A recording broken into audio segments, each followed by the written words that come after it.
ఈ విషయాన్ని మీరు చూడాలి. నాకు చాలా విచిత్రం అనిపించింది. ఎందుకు అంటే చదువుకున్నోళ్ళకి అందరికీ తెలుసు, చదువు రానోళ్ళందరికీ కూడా తెలుసు. ఏంటి అంటే ఒకసారి ఇది సౌతా ఇనురి తర్వాత మీరే చెప్పురు న్యాయం.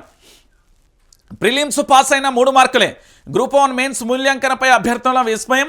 6 పేపర్లు మొత్తం 900 మార్కు. చాలామందికి వచ్చినవి 2, 3, 6, 8, 9. ఇంగ్లీష్ జనరల్ ఇంగ్లీష్లో 72 మార్కులు వచ్చిన అభ్యర్థికి 6 పేపర్లలో వచ్చినవి 3. అద్భుతమైన మూల్యాంకనం అంటే ఇదేనా? టీజీపీఎస్సీని ప్రశ్నిస్తున్న నిరుద్యోగులు.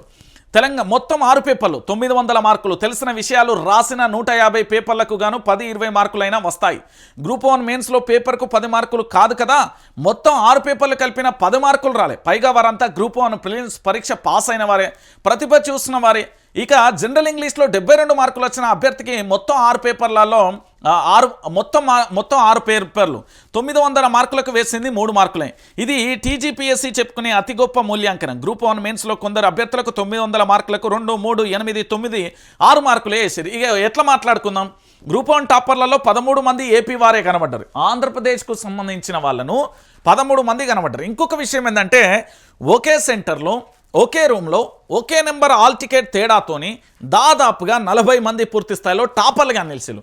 ఇది ఆశ్చర్యకరమైన విషయం ఏంటంటే అందులో ఇంగ్లీష్కు సంబంధించి వాళ్ళు క్వాలిఫై కాకుండా ఇతర పేపర్ల వైపు ఏ విధంగా వెళ్ళిళ్ళు, ఏ విధంగా మూల్యాంకనం చేసిర్రు అనేది నాకు ఇప్పటికీ అర్థం కాలే.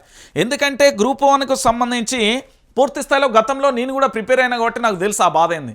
ఇప్పుడు పూర్తి స్థాయిలో కూడా 900 మార్కులకు కలిపికి వచ్చినా కూడా ఉత్తగా రాసినా కూడా 200 మార్కులు వేయడం. ఎందుకంటే వీళ్ళు ఆల్రెడీ పేపర్ 1లో పూర్తి స్థాయిలో కూడా మెయిన్స్ అంటే పేపర్ 1 అయిపోయింది, ఇప్పుడు మెయిన్స్కి వచ్చారు. వాళ్ళు ప్రతిభ కలిగాను, జనరల్గా పూర్తి స్థాయిలో అయిపోయింది. అయినా కూడా ఇంత దారుణమైన పరిస్థితి ఉంది అంటే ఒకసారి మీరు అందరూ కూడా ఆలోచించాలి. మన తెలంగాణ పబ్లిక్ సర్వీస్ కమిషన్కు సంబంధించి ఎంత అద్భుతంగా పేపర్ మూల్యాంకనం చేసింది అంటే ఇంతకంటే బాధాకరమైన విషయం ఇంకొకటి కనబడదండి. ఎందుకంటే తెలంగాణ ప్రాంత ప్రజలారా మీరు అందరూ కూడా ఆలోచించాలి. మూల్యాంకనంపై ఇప్పటికే జనార్దన్కు సంబంధించి పోరాటం చేస్తున్నాడు. ఆయన ప్రెస్ మీట్ పెడతా అంటే పూర్తి స్థాయిలో ఆయన అరెస్ట్ చేసే ప్రయత్నం చేసిండు. అంతకుముందు సోమాజిగూడ ప్రెస్ క్లబ్లో ఆయన వాస్తవాలను తెలియజేసిండు. మన వైఆర్టీవీ స్టూడియోకి వచ్చి కూడా వాస్తవాలను చెప్పే ప్రయత్నం చేసిండు. వీటన్నింటినీ టాపిక్ డైవర్షన్ చేసే అందుకే హైదరాబాద్ సెంట్రల్ యూనివర్సిటీకి సంబంధించి నినాదం ఎత్తుకున్నారు అనేది అంశం కనబడింది. ఈరోజు ప్రిలిమ్స్ పాస్ అయిన ప్రతి ఒక్కరికి కూడా చాలామంది ప్రిలిమ్స్ పాస్ అయినా కూడా 3 మార్కులే వచ్చిన పరిస్థితి కనబడుతుంది. మెయిన్స్కి వచ్చిల్లంటే ప్రిలిమ్స్ పాస్ అయ్యి మెయిన్స్కి వచ్చిల్లంటే వాళ్ళ దగ్గర ప్రతిభ ఉన్నట్టే కదా. 3 మార్కులు ఎట్లొస్తాయి, 6 మార్కులు ఎట్లొస్తాయి? అదేదో మన ఇది ఉంటే చూడు, మన శ్రీ చైతన్య నారాయణ 2, 3, 6, 7, 8 మేమే టాపర్లు అన్నట్టుగా ఈరోజు మన మూల్యాంకనానికి సంబంధించి జరిగిన పంచాయతీ. ఇక ఇంతకంటే ఘోరమైన పరిస్థితి తెలంగాణ యావత్తు సమాజం కూడా ఆలోచించాలి. ఇంతకంటే దారుణమైన పరిస్థితి మరి తెలంగాణ ప్రాంత బిడ్డలు ఎట్లా చూస్తారు ఏంది అనేది కూడా మనందరం కూడా ఆలోచించాల్సిన విషయం.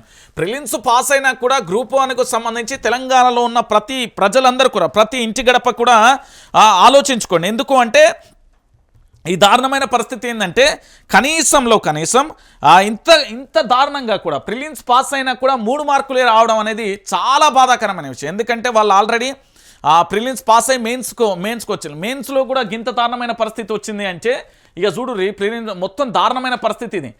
ఏంది అంటే వాళ్ళు ఆల్రెడీ ప్రతిభ కలిగిన విద్యార్థులు కాబట్టే ఉంటాయి.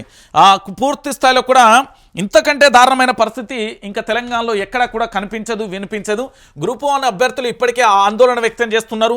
ఆ మూల్యాంకనం సరిగా జరగలేదు. ఒకే సెంటర్లో 40 మంది టాపర్లు ఎలా వస్తారు? ఒకటే నెంబర్ తేడాతోని వాళ్ళందరికీ ఏ విధంగా మార్కులు వస్తాయి? దాంతోపాటు ఇంగ్లీష్లో కొంతమంది క్వాలిఫై కాలేదు, అయినప్పటికీ ఏ విధంగా వెళ్తారు అంటూ కూడా ఏ విధంగా వాళ్ళకు మార్కులు వేస్తారు, ఏ విధంగా వాళ్ళకి సంబంధించి ఏంది ఇతర పేపర్ల మూల్యాంకనం ఎట్లా జరుగుతుంది అనేది కూడా అడిగిన పరిస్థితి కనబడుతుంది. ఇక ఇంతకంటే ఇంకా దారుణం తెలంగాణలో ఇంకొకటి కనబడది. ఇంకో పిల్లగాడు ప్రభుత్వ కొలువు కోసం రాద్దాం మంచిగా వద్దురనైనా అనే పరిస్థితి. ఇంకో హైలైట్ విషయం ఏంటంటే ఇలా ఆంధ్రప్రదేశ్కు సంబంధించిన వ్యక్తులే ఎక్కువ మంది క్వాలిఫై అయ్యారు. దాదాపుగా 13 మంది కూడా టాపర్లుగా నిలిచిన పరిస్థితి కనబడుతుంది. ఏపీ వారే గ్రూప్ 1 టాపర్లలో 13 మంది ఉన్నారు. ఇక ఇంతకంటే విచిత్రం, ఇంతకంటే ఘోరం ఇంకేముంటుందండి?